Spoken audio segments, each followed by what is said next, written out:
Alright guys, so to kind of tack on to our, well, I don't want to call it a how-to series, it's more like how we do series.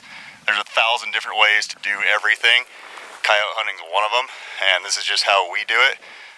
It's been successful for us for many, many years, so along with the Google Earth Scouting video and the weather video, the next one we'll be doing is basically setting up your stand. Where you want to sit, kind of where you want to set the call, things like that. We'll go over each individual thing and then make a couple separate videos for you. Okay, so the first thing I'm going to have Garrett go over is basically when you walk in, what you're looking for as to where you want to sit and why. And then we'll go over setting up the call, where you want the call and why. Alright guys, so there's a ton of different things to look for when you're going into a stand. We just walked up over this hill. First thing you're paying attention to is your wind direction. Next thing you're looking for is a vantage point where you can oversee your stand as best you can. And then also anticipation of where you think the coyote might come from. You can kind of always anticipate where you think he's going to come from, but honestly, they can come from any direction at any time. They can come completely backdoor, from whichever side to side, right out in front of it. You want to ultimately set up your stand where you've got the wind in your favor, your best visibility of the entire stand of where you anticipate that coyote's going to come from. So we just walked up over this hill right here. As you can see, this is pretty wide open right here. We've got wind blowing from right to left on the screen right now. Just a light breeze, real light breeze. Almost a little bit kind of back in our face a little bit. But once you look at this, you can see there's this roll in the hill right there where I can't see that downwind side. So first thing I walk up over this hill, I know I'm going to go right to that hill because that's going to give me a still up on the slope a little bit where I'll have a big vantage point over this entire flat. But that draw that runs back up there to that downwind side isn't going to be out of my view. Because right here, where we're at, is really a great spot to see from. You can see the whole stand really well, but you cannot see up that draw, and seeing that downwind side is probably one of the most important things you can ever have on the stand, because the majority of the time coyotes will use the wind to their advantage. A lot of times they won't. Last night we called in 2 right at dark, the last 2 sets that cut right through the wind, but you always want to be set up for that worst case scenario because coyotes aren't dumb. So I'll give you guys kind of a little view of what we got. Like if I was to sit right here, kind of why we don't want to sit right here in this particular situation. I mean, if I sit right here, it's great because as you can see, I'm in the shade right here. I can see pretty much everything around out here, a good couple hundred yards, except for that direction right there, which in this case is the downwind. Kind of swirling a little bit right now, but basically the downwind side. And I only got maybe 80 yards to that. And a good example as to how it can totally get you screwed up is we had one come in yesterday right before dark, and we knew it, and you guys will see on the video. We knew we had a little bit of bad setup, but we anticipated the coyote coming from that direction, so we focused a lot of our attention that way.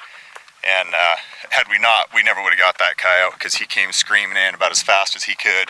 And anyway, Luke made a great shot on him and got him, but we could only see about 80 yards that direction. And had we not made that stand and had that same thing happen before, we probably wouldn't have anticipated that. So anyway, we'll get over here and show you how much more you can see by choosing this as your setup area. All right guys, so walked over here to this spot that you just saw. Sitting right here, it looks like I've got a great vantage point. This is, I was saying, this is that downwind draw right here that we wanted to, make sure we can keep an eye on. When you look at setting up right here, it looks ideal. But the one thing you've got to pay attention to is look at the stand from a seated position. So let's say I've got the call out in front of me, this is my downwind side. Well, I come down here, I sit in this bush on the shady side. You can't see anything in the bottom of this draw or on your side of the draw. So if that coyote comes from this direction and gets on this hill right here, you've got way too much grass and brush in your way, and you've completely eliminated getting a shot at that downwind side. So, ultimately from standing right here, yeah, this looks like a good spot, but in reality, we've got to walk probably another 30 yards up to another bush where we can see that downwind side, and then if anything comes on this same hillside as us, that we can see what's on that hill and get a shot at it. So we'll walk over here and take a look. Yeah, I'm not sure if you guys can see this in the video here or not, but as I sit down, I'm sitting just like I would be. That whole bush right there, and basically every piece of grass here blocks that entire draw for me being able to shoot right there, all the way till you get out to about 150 yards out there on that next hillside. And I can't count how many times when we know what's going to happen, it does. Those coyotes will sneak out down in just a little bit of a low spot, and you'll never even get a shot at them. So we'll come over here and show you why this is a little bit better spot to sit in this particular stand. Alright, so I was thinking the bush right here behind me, but I ended up picking this one right here. This gives me every advantage on this stand to get a coyote killed, as far as visibility on the little draw coming up, the downwind side. I can still see out in the big open flat. At this point, it's a little bit tight right here with this coyote. If he pops up over the hill, he might only be about that 100-yard mark before I can see him. That's really not that bad, especially if you can sit. I almost said shit. Yeah, that's right. If you could sit right here in the shady side of the bush, it makes a huge difference. And I'll have Micah show you the difference. I'll have him walk out there a little bit with the camera. I'll sit in the sun and I'll sit in the shade, and you guys will see that huge difference sitting in the shade makes. It gives you so much more freedom of movement, conceals your movement, makes your camo work better, everything. So to show you guys kind of what he's talking about here, I'll get down again. So this is the seated position I would be in shooting. I can see this entire draw. We got a couple bushes right there that are gonna block a shot, but you can stop them before they get to that, or put the call out somewhere where you got a little bit more clear shot. And I can see all the way over here. Yeah, I do have a little bit of a rise right there, but that's not the downwind side in this instance. So realistically, if one does come from that direction, he's gonna circle around over here.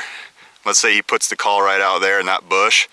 Got a perfect shot all the way through, and if the coyote does circle downwind, he's probably going to go out on that next ridge, and we'll get him stopped right there and get him shot. But that gives us a lot of options in this particular situation. I'm going to show you right here.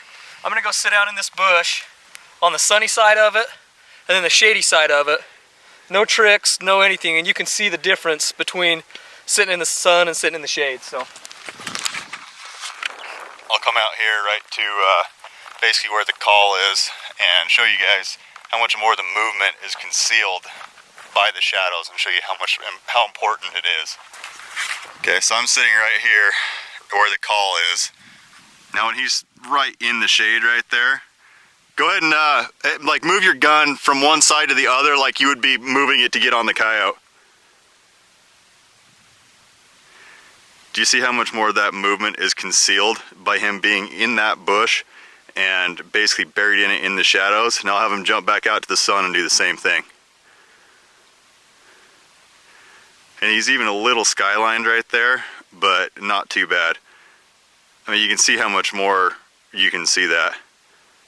You got the sun glinting off the gun just a little bit, off that one side of his body. Just a huge difference of being skylined or in the shade. If he wasn't on the skyline right there, if it was a cloudy day, you'd never even see him move. So we'll kind of flip this around a little bit, guys, and show you.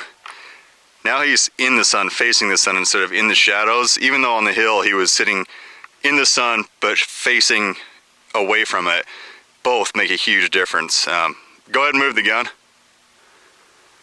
So you see how you can see every movement he does there, whereas his body actually conceals the gun moving, the shadows of it, when he's sitting in the shade with the sun at his back. It makes a huge difference. So here's the same bush, guys, looking back into the sun. Now he's sitting on that shady side. Now watch when he moves his gun. You can't even hardly see it move because it's concealed by the shadow of his body. Huge difference. There are advantages and disadvantages to both hand calls and electronic calls, but one of the advantages of using a Fox Pro or an electronic call is you get to place the call out away from you, so it focuses the coyote's attention on that call instead of on you. So when you do move, it's out of the peripheral vision that he catches the movement, not looking directly at you. It gives you a lot more freedom of movement to get on the coyote and get the shot.